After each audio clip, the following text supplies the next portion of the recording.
How's it, everybody, and welcome back to the link. It is 7:35, and in the Zoom room, we have got Senator Chris Duenas with the Minority Report. And, of course, we're going to talk about Resolution 291. That is the hot topic on session floor tomorrow. Congratulations, by the way, on, I don't know how you did it, but you got it on the session agenda after much drama. Are we expecting the drama to continue tomorrow?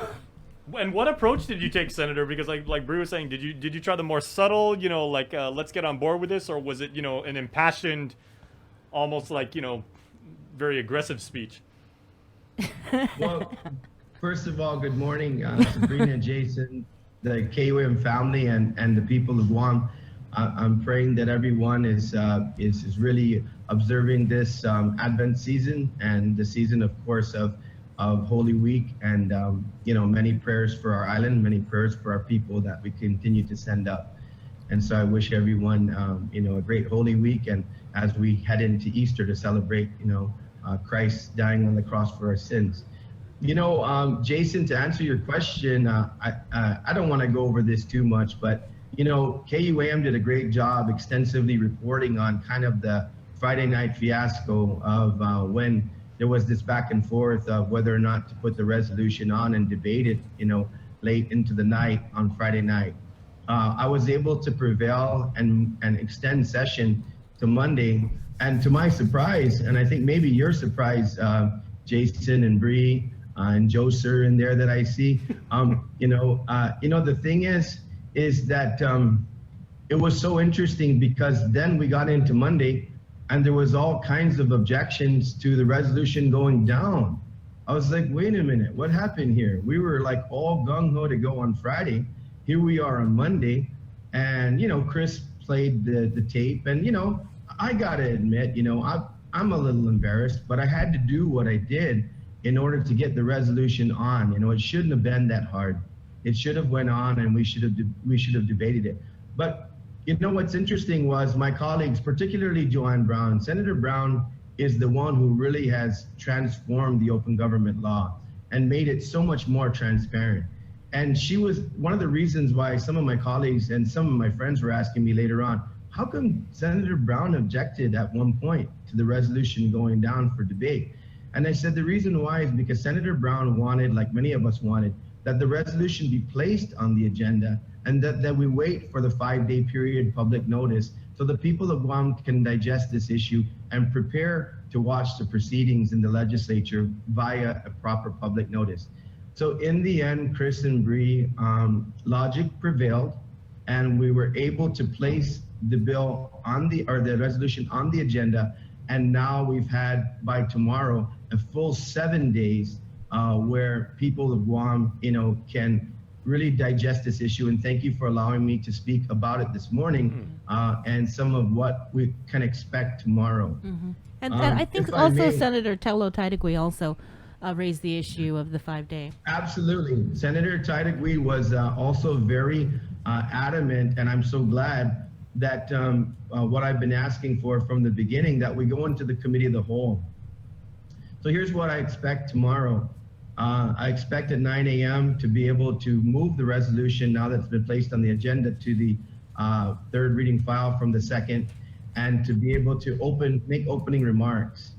In my opening remarks, I'll discuss, of course, a lot of the information that I also provided to you, Bree, in terms of how other states have been managing this public health emergency, and how there are a lot of states, to include Hawaii and others, that have issued tailored executive orders for only those emergency requirements that they need under the public health emergency in order to shore up their healthcare system. A lot of them have issued narrow emergency orders for the purpose of, nursing homes, nursing licensure. So we certainly understand, and particularly the SNAP program. So we understand that there are areas, and through my research, there are certain very narrow areas where the governor can easily go in and rescind this current executive order and issue a narrow, executive order, and end all these mandates and end everything else, but just maintain the public health emergency. What I'll be asking for, Bree, in order to substantiate these issues, particularly, is to bring in civil defense. We know that that's where the rubber hits the road when it comes to FEMA. And that's why we included the Stafford Act in the resolution, because we believe the Stafford Act under the national emergency is durable, whether or not we're in a public health emergency. So we're going to ask specifically Homeland Security, and we're also going to ask a question because it's come up a number of times to me, both public and private, that we're having a high denial rate in terms of reimbursed cost. I want to put that on the record because the people of Guam need to know that. It may cost the taxpayers of Guam, millions of dollars. And the people of Guam need to know that because they're the taxpayers who are going to pay for that if it's not reimbursed.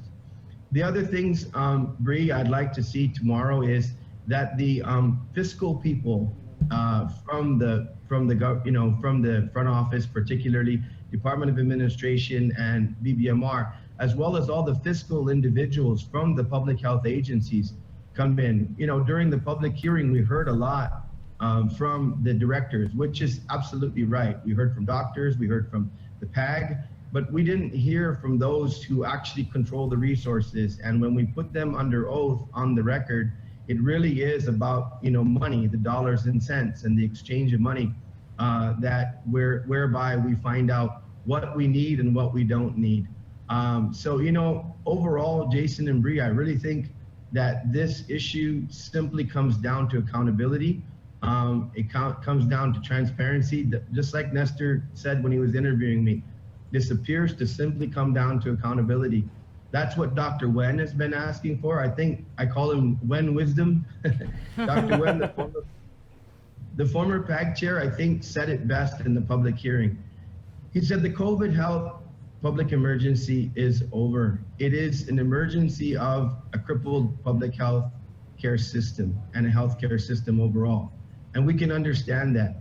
He also last week with Chris said that there have been some improvements, like Dr. Uggan and her team, that have been able to really make the hospital COVID ready for any surges and the like. They've really transformed the hospital to have multiple capabilities of cordoning off areas to where they can take all levels of COVID and manage that in the hospital at a high level.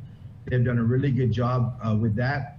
But he said otherwise, there has been serious problems and actually in healthcare, things have gone backwards.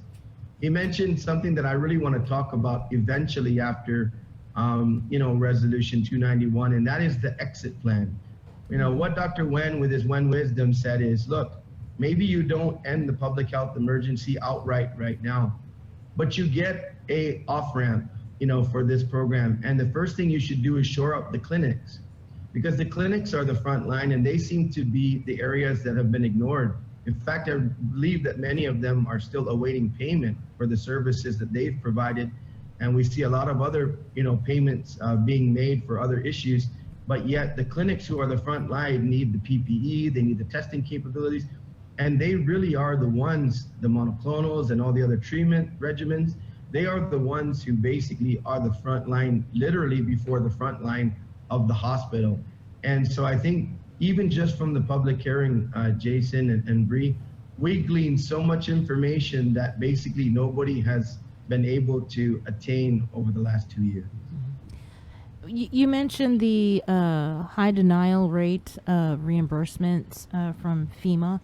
Is there any, do you know exactly what it is we're not being reimbursed for? Is there any reports or anything?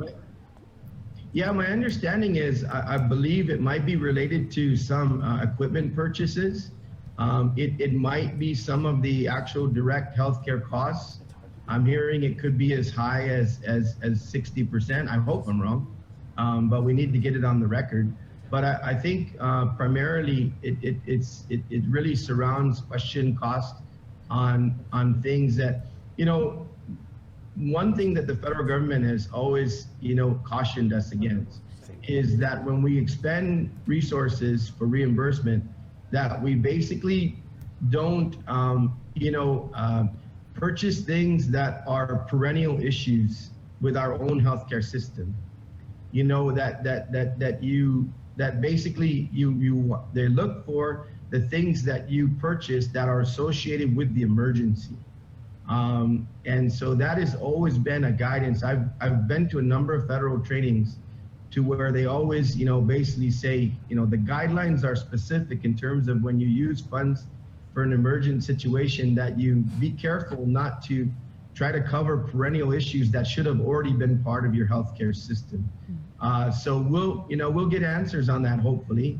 Hopefully I'm wrong, but these are pretty reliable sources in terms of the information that I've received. I believe that other doctors have been on multiple media stating that they're aware of the same situation. So let's get the information, right? But yeah, those are the things that have come to my attention. And so I think it's going to be important to get that on the record. Mm-hmm. Right, but I know the governor, she has continued to maintain, though, we need to have this public health emergency declaration. Yeah, certainly, Bree. Once again, I think it's going to be very important, and I've heard this from several folks, and I've had great conversations either on the phone or just meeting people along the way. Why do we continue to compare ourselves with other jurisdictions like states and the state of Hawaii and others? And my answer to that always is because that's an example of executive power. I'm not saying that Guam has the same healthcare system as California. I'm not saying that Guam has the same healthcare as Hawaii. What I'm saying is that the executive power exists in the same way. The territories, the territory of Guam, the island of Guam, and that's why they're even listed in the Stafford Act as being covered, has the same level of power under the governor that those other states do. And this is where the question really comes down to: why don't we use that executive power judiciously? Why don't we narrow the public health emergency and make sure that we reinstate the open government law for procurement, to make sure that hiring is not done anymore under an emergent situation, but it's done under a managed situation? Chris and Bree, in critical agencies right now, hiring is being done through the merit system. Hiring is being done without any problem of needing an emergency throughout the government. But one problem you have in an emergency is you have the capability to hire at will without the merit system. That's a very, important distinction. And so these are the things that we want to uncover, Chris and Bree, and that's why it's included in the resolution that expending funds without, the using the open government law, without using. Yes, the governor says we have emergency procurement in place. And by the way, she vetoed Senator Sabina Perez's bill. I hope she might consider moving for an override, and whatever the governor says we need to fix, we can fix. But even look at that. You're talking about, the governor says, you're too narrow in this description of small purchases, where you go in and say, what happens if you only get 2 responsible responses, right? Well, I've run government agencies before where we've done, emergency procurement or procurement whereby under a certain amount of money, we get quotes. We always have to get 3 responsible quotes because, it's just important to make sure that we're transparent to the people of Guam, that we're not just purchasing from any particular place where we might have a friend or something like that, to where we're purchasing. And really it should be based on lowest responsible bidder. And so we see these things, Bree and Jason, and this is what I believe the people of Guam, expect from the legislature, is to ask these questions. It doesn't mean we're always right. We may be wrong, but certainly the information is something that the people of Guam deserve, and an explanation. So I think there are numerous examples that really merit not only the introduction of this resolution, but also merit a committee of the whole to get government officials on the record being transparent to the people of Guam. I've tried that through Bill 11. It might be override season in this session coming up. Maybe I'll get Bill 11 overridden. You see a lot of authors of bills that the governor vetoed calling for overrides, and I'm going to support those overrides as well. What are you going to do if committee of the whole is granted and they don't show up?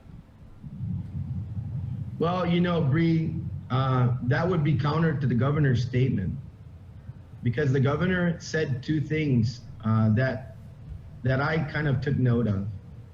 The governor said that if the senators would have just called me, I would have explained to them why we need to be in the public health emergency. This is like the second time that the governor has said to me that, Chris, why don't you just call me? And I always respond to the governor the same way. Governor, you and I can have a conversation on the phone, and we could probably resolve a lot of things.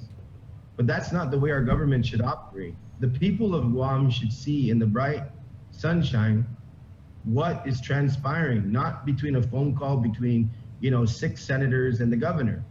The second thing that the governor said was, I will not be down there, but my people will be there to explain to the senators exactly what and why we need to stay in this overarching, full-blown public health emergency. So, Bree, I would be shocked and surprised if they don't show up, and I would certainly recess the resolution, because it would be irresponsible for us to vote on it. And I think that we will work on compelling the governor to comply. I personally don't want, and I've never wanted, an adversarial and basically dialogue or a conversation between the legislature and public officials. I don't want it, particularly in this Holy Week, to devolve into something that is a pointing of fingers or a situation whereby, we're being argumentative. All we're asking for is the facts. All we're asking for is to be able to make a responsible decision, because we believe many people in our community have called for transparency. Many people are confused as to why we're currently in a public health emergency. If all we do is resolve that issue, we would have accomplished a major thing, Bree. But I think that I will not, at least at this time, ask the legislature to issue subpoenas. I would rather do it through proper conversations with the governor's office and move this into next week if they refuse to come. What about amongst your colleagues? Do you feel that you have enough support for the passage of Resolution 291? Well, here's the interesting thing. I had, very strong, I had 8 votes to continue to, consider Bill 11 on overrides. It's interesting, as I talk to senators on the floor, that I've tried to get them to go along with me to override Bill 11. And one of the prominent things from several members who say, Chris, I like what you're doing and I understand why you're doing it, but I just don't have enough information. What's amazing, Bree, is that's where we are right now. We're at the point of getting information. I'm a little sad that it took the resolution, and I've said this to you and Chris all along since the beginning of this term, that it's come to this for us to be able to sit at the table. But what's interesting is, it's going to be interesting to see how my colleagues handle this resolution. I know that even amongst the 6 of us, there are still questions, but I believe the 6 members are resolute to do some sort of termination of public health emergency. I know, like Senator Ada had one good suggestion where he said, hey, let's see what we get for information, but maybe we, use the legislative term, bifurcate this issue, where we just end all mandates. And then we continue to discuss, the merits of having to have the procurement authority and all the other public health measures. I believe, Nurse Uchima, the discussion of licensure. That's why Delaware, the state of Delaware's governor, basically had a narrow declaration for licensure because of shortage of nurses. So there's going to be a lot of back and forth. But here's where my colleagues now, actually, even those who didn't support the resolution from the beginning, are saying, hey, now we're going to get the information we've been asking for. I think that many of my colleagues have expressed to me that they would have felt more comfortable getting more information, and I basically tried to compel them that that's what Bill 11 is trying to do. It doesn't say an automatic termination of a public health emergency, it says that a resolution will be passed determining, what the next steps are, right? So I think that if we are able to get the proper information and compel the administration to work with us on issuing a narrow emergency, we might be able to actually avoid it altogether, or we might be able to amend it that the governor will be instructed to narrow the emergency.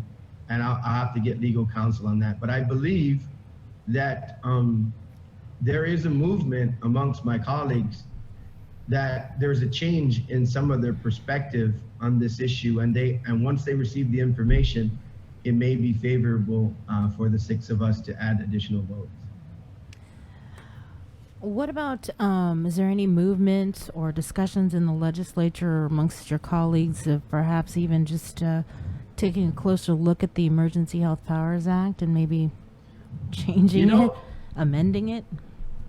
It's kind of interesting because, that if you really look at what happened in the beginning, particularly on the quarantine, the governor took, that to court and prevailed in the court under declaratory judgment, on those narrow powers of basically the Organic Act. So yes, Bree, I think there needs to be, when all the dust settles, I think there is going to need to be a revisit of Chapter 19. What is interesting is in the governor's opposition to Resolution 291, she now has basically fully embraced the emergency health powers as her guideline. And so there's been a kind of a two positions on the issue. I had heard early on when the quarantine issue was in effect that, the governor actually felt that all of Chapter 19 basically didn't apply to her and that's the argument that they used when they went to court, was I am an Organic Act governor. She basically has the powers of a naval governor, which basically is very, very broad when it comes to public safety, public health, and education. Right? In the end, the governor really is completely responsible for those areas, although we have local laws that kind of, like our Board of Education and others, that sort of modify the governor's powers and provide for a check and balance, right?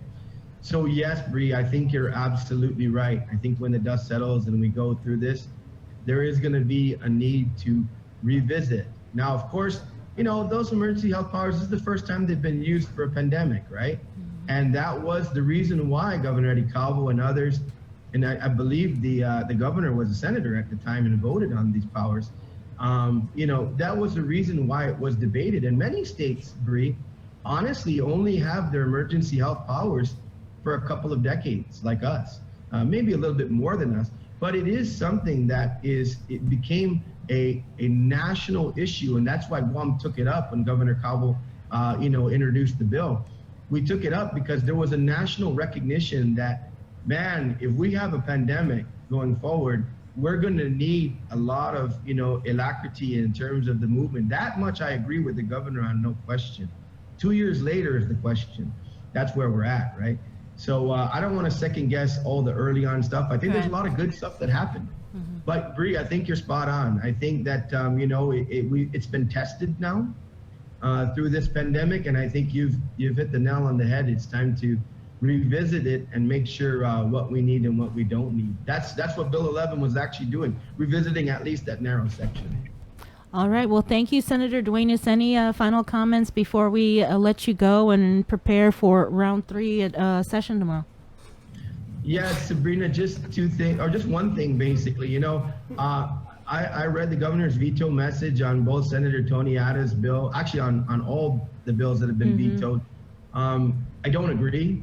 I hope Senator Perez will actually move for an override as well.